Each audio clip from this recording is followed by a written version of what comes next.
Training this week will include the Excel basics that you will need in order to analyze your data. So to begin, we want to change the number formats in column B from currency to number.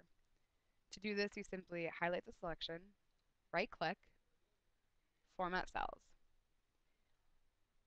Instead of currency, you want simple numbering. Reduce the decimal places to 0. That's because when you are coding data, you do not need decimal places. Next, we're going to freeze the panes. The purpose of freezing the panes is if you have long strings of data and you scroll down and you are unable to see the column headings. So to do this, do not highlight anything. Simply go to View, Freeze Panes, and in this case, we want to freeze the top row. This will make life easier when you're scrolling down and analyzing data. You can still see the column headings. For now, we're going to unfreeze the panes. So simply go back to Freeze Panes, Unfreeze. Now we're going to sort the data. So in this case, we're going to sort by standing. And if you look at the codebook, standing means their academic standing. So 1 being sophomore, 2 being junior, 3 being senior. In order to do this, you want to highlight all of the data. You can click in this box up here, and that'll highlight all of the data in the section. Next, you want to go to Data and select Sort. From there, you have the option to decide which column to sort from. In this case, we want to sort by standing. And by sorting by standing from smallest to largest, it'll group all of the sophomores, juniors, and seniors data together. Hit OK. So now if you look, we have all of the sophomores, all of the juniors, and all of the seniors. Now we want to filter the data. Filtering the data is useful when you need to only look at data for, let's say, a specific demographic. So if you're only interested in how white females responded, you can sort out the data so only the white female numbers are present. So highlight the top row, simply go back to the Data tab, and select Filter. Just for an example, we're going to filter out the males and the no responses. So this is all of the female responses. From there, you can filter out more. So if you're only interested in females who are juniors, you can unfilter. To simply take away the filtering you've done, just unclick Filter. Next, we're going to show the COUNT-IF formula. Now, this is probably the most important formula you will use in Excel for your report. The purpose of this is this formula takes the frequency of a certain response. So for example, if we use this column here, gender, 1 being male and 2 being female, we want to be able to see how many males responded and how many females responded. That's the data that you will use in your findings when creating your report. So to do so, hit equals to indicate to Excel that you're using a formula. Next, you want to type in COUNT-IF, parenthesis. The range in this case is the range from which the formula is going to look for the data. So B2 to B33. Be sure you have the correct range, otherwise your numbers will come out incorrectly. Comma, criteria. Criteria is what you're looking for. So in this case, we only want to count the males, which are coded as 1. So simply hit 1. We want to do the same thing for females. So equals, COUNT-IF, parenthesis.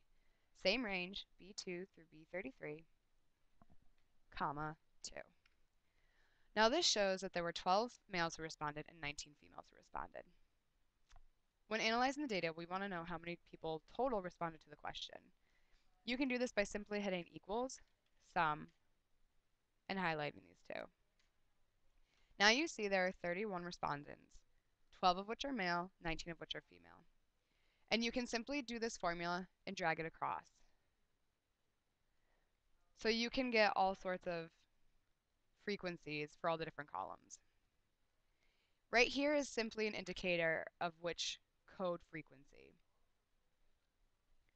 For the columns in which you have codes that go above 2, simply continue the equation, the formula, and drag across.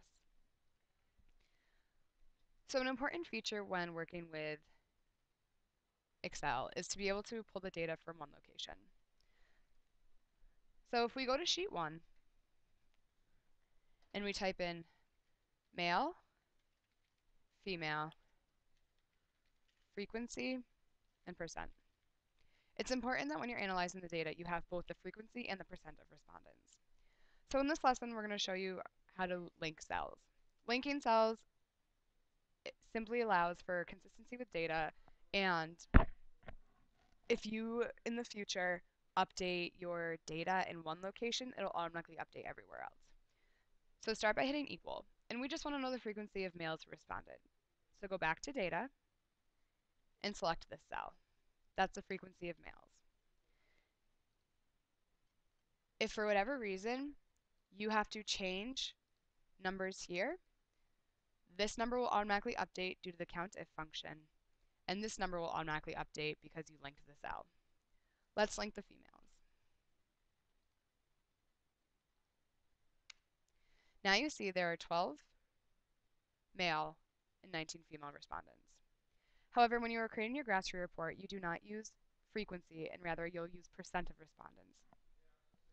To do this, we're going to link cells just as we did. So hit equals, and to create a percent, it's the piece divided by the total. So in this case, the number of males who responded, slash, which indicates division, go back to the data cell, and click the total. That shows that 38.7% of respondents were male. Let's do the same thing for females. So hit equals, this cell divided by the total.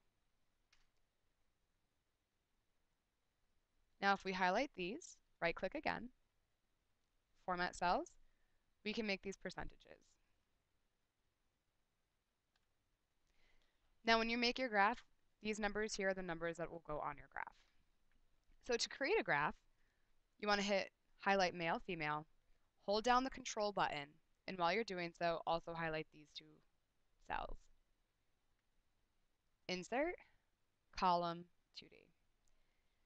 Now while this is the basic format for a graph, this is not a 315 appropriate formatted graph. So we have to go through a few steps to ensure that it's the proper formatting. Remember, every formatting mistake is a point off your final grade.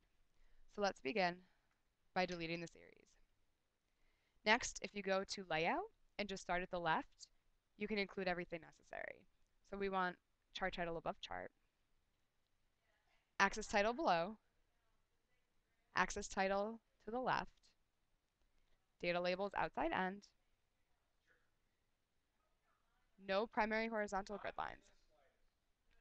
Next, we want to ensure everything is Times New Roman size 12. Excel is not defaulted to Times New Roman size 12. However, Times New Roman is required for proper formatting. You also will have to select all of the text separately. You cannot just simply hit the graph and type Times New Roman.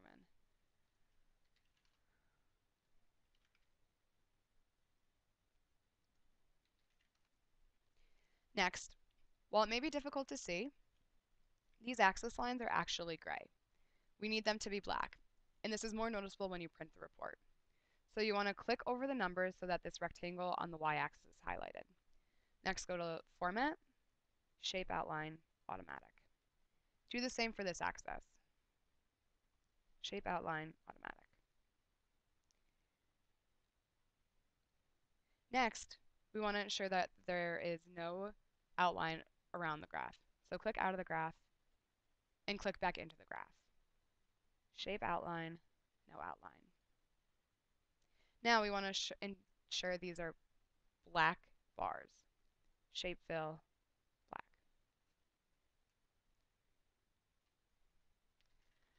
Now to save time in the future, you can save this as a template. So when you go to make graphs, you don't have to do all of the little nitpicky details. So simply click the graph, go to Design, and save as template. You want to save it as PAF 315 bar. So let's say we delete this graph and go back and want to insert another graph. You simply go Insert, Column, All Chart Types. In your template, this is where all templates are automatically saved. Simply click the 315 bar graph.